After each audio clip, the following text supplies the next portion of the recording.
యాడికి పోతుండవమ్మా? స్కూల్ కి నాన్న. ఈ రోజు ఈ స్కూల్ కు పోవద్దని మీ అమ్మ చెప్పలేదా? చెప్పలేదు. ఎందుకు వెళ్ళకూడదు నాన్న? మల్లమ్మా, దీనికి 1000 సార్లు చెప్పిన గుర్తుండి సావదు. ఒసే మతిమరు మల్లమ్మ, ఎక్కడున్నావే? ఏందయ్యా పెన మీద పోసిన ఉప్పులాక గట్ల రంతు చేస్తుండవు? ఇట్లా రద్దు చేయకపోతే నీ మొగునున్న ఈ విషయం కూడా మర్చిపోతావు. గుర్తు చేసినావు కదా, ఇంట్లో పనులన్నీ గట్లనే ఉన్నాయి. ఒసే మల్లమ్మ, కొంచెం ఆగు. ఏందయ్యా నసబెట్టి సంపుతుండవు? ఏం కావాలి? ఈ రోజు దేవక్కి పూల పండ్లని చెప్పలేదా? నాకు పూల్ పనులేంటి నాన్న విచిత్రంగా? పూల్ పండ్లు నీకు కాకపోతే నాకు పెట్టిస్తాడా? పుస్తకాలు లోపల పెట్టి ముందు సీర కట్టుకోపో. నువ్వు కూడా అలా మాట్లాడతావేంటమ్మా? 2 నెలల్లో 10వ తరగతి పరీక్షలున్నాయి. అయినా నేను బాగా చదువుకొని కలెక్టర్ అవ్వాలి. నేను ఇప్పుడే పెళ్లి చేసుకోనమ్మా. కలెక్టర్ కావాలంటే చాలా పైసలు కావాలా బిడ్డ? గైనా నీవు కలెక్టర్ అయ్యి ఎవరిను ధరిస్తావే? ఒక ఇంటికిస్తే పోయేదానివి. నీకు పెట్టే పై చదివింది చాలు గాని ఇక మంజయ్. అదేంటమ్మా, ఇద్దరం మీ కడుపున పుట్టిన పిల్లలమే కదా. ఇద్దరిని అన్ని విషయాల్లో సమానంగా చూడకపోయినా కనీసం చదువు విషయంలో అయినా చూడండమ్మా.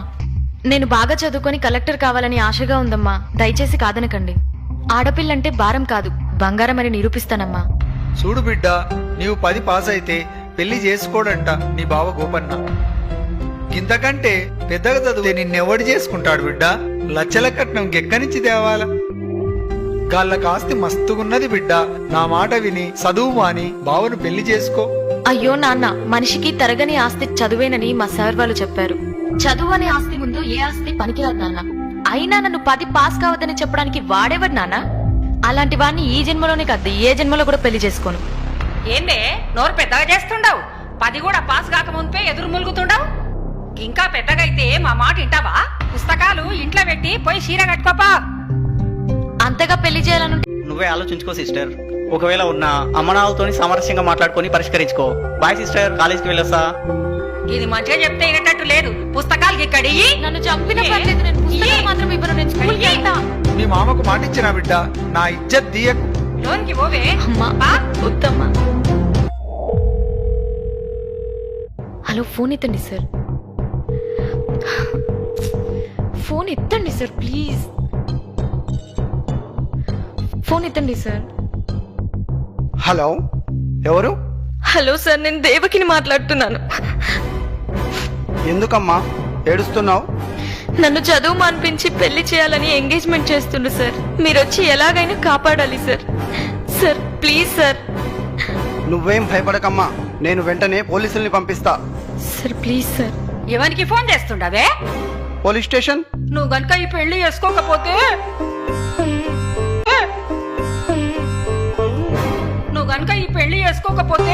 ఈ పురుగుల మందు తాగి సస్తా. అలాగే చేసుకుంటానమ్మా, నువ్వు తాగొద్దు ప్లీజ్. అయితే లోన్కి వా. రావయ్యా లచ్చన్న బావా, రా. ఇప్పుడే నా రావడం. కూర్చోండి బావా, కూర్చోండి. కిష్టే బావా, చెల్లెమ్మయ్యాడుంది. లోపలుంది బావా. 2 నిమిషాల్లో దివ్యమైన ముహూర్తం సుమి. రావుకాలం రాక ముందే తాంబూలాలు ఇచ్చి పుచ్చుకోవాలి సుమి. అమ్మాయిని త్వరగా తీసుకురమ్మను నా దద్దోజనం. మల్లమ్మ, బిడ్డను దొలకరా.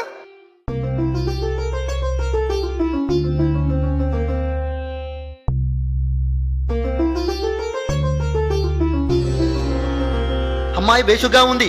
పేరేంటమ్మా? దేవకి. దేవకి గోపన్న నామస్య సుమూర్తె సుమూర్తస్తో. అయ్యా, తమరిద్దరూ తాంబూలాలు ఇచ్చి పుచ్చుకోండి. కానిస్టేబుల్స్, వీళ్ళందరినీ జీపేకించండి. ఇదేంటి చోద్యం? ఇక్కడ ఏమైనా మడలు జరిగాయా మమ్మల్ని అరెస్ట్ చేయడానికి? మైనార్టీ తిరిగిన అమ్మాయిని చదువు మానిపించి బలవంతంగా పెళ్లి చేయడం చట్టం దృష్టిలో మర్డర్ చేయడం కన్నా నేరం. అందుకు కారకులైన మీరందరూ శిక్షార్హులే. అది కాదు సుమి, అమ్మాయి చదువు మాన్పించడంలో నాకు సంబంధం లేదు. అమ్మాయి పెళ్లి చేయడం అనేది తల్లిదండ్రుల నిర్ణయం. నన్నెందుకు అరెస్ట్ చేస్తున్నాడు నా దద్దోజనం? నేరం చేసేవారికి సహకరించడం కూడా నేరమే. మైనార్టీ తీరని అమ్మాయిలకు పెళ్లి తంతు నిర్వహించకూడదు. మా బిడ్డకు మేం పెళ్లి చేసుకుంటే మధ్యాహ్నం నీకేందయ్యా బాధ?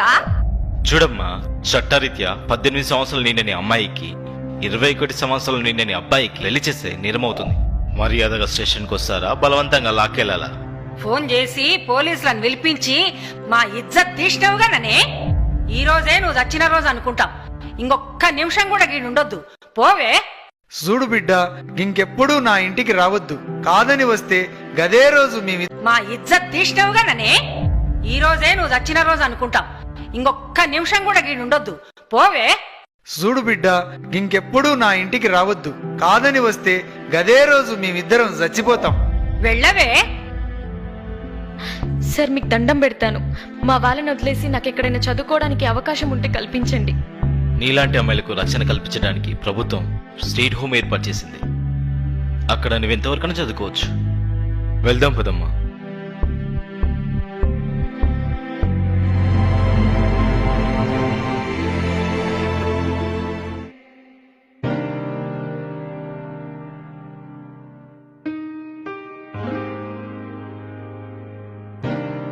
అయ్యా, కలెక్టర్ అమ్మను కలవాలయ్యా. అలాగే ఆగండమ్మా.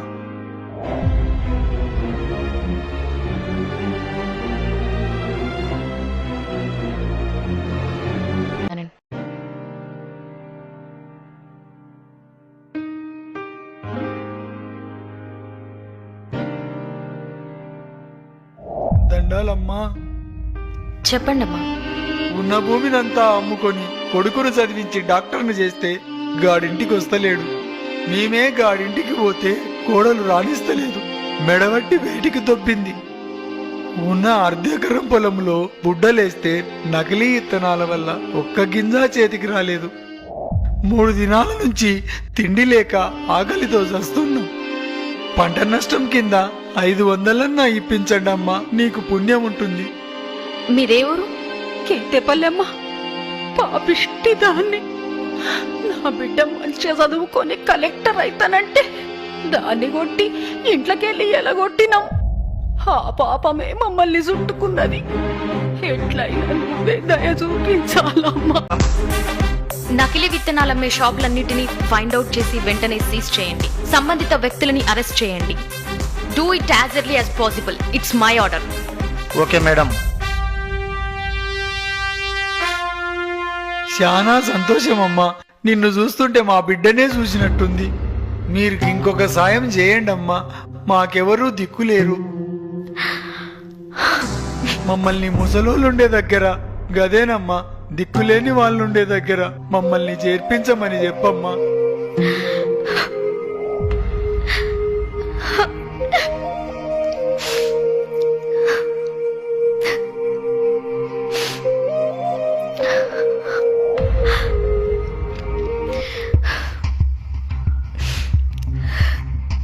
నన్ను క్షమించండి నాన్న.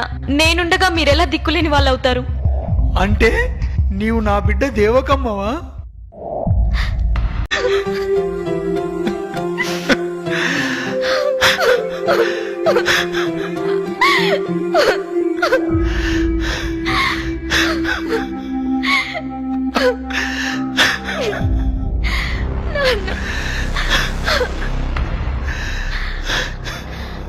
అమ్మా, నేనమ్మా మీ కూతురు దేవకిని. పాపిష్టి దాన్ని. నన్ను అమ్మ అని పిలువకమ్మా. నీవు చదువుల తల్లివి. నీవెక్కడుంటే అక్కడందరూ చల్లగా ఉంటారు. ఢిల్లీకి రానైనా తల్లికి కూతురే కదమ్మా. పదండమ్మా, మన బంగ్లాకి వెళ్దాం. సమాజంలో ఎంతో మంది దేవకి లాంటి అమ్మాయిలున్నారు. పసి వయసులోనే వారికి పెళ్లిళ్లు చేయడం వల్ల మానసికంగా, శారీరకంగా చితికిపోయి అర్ధాంతరంగా తనువు చాలిస్తున్నారు. వారి ప్రతిభా పాటవాల్ని మొగ్గలోనే త్రుంచివేయకండి.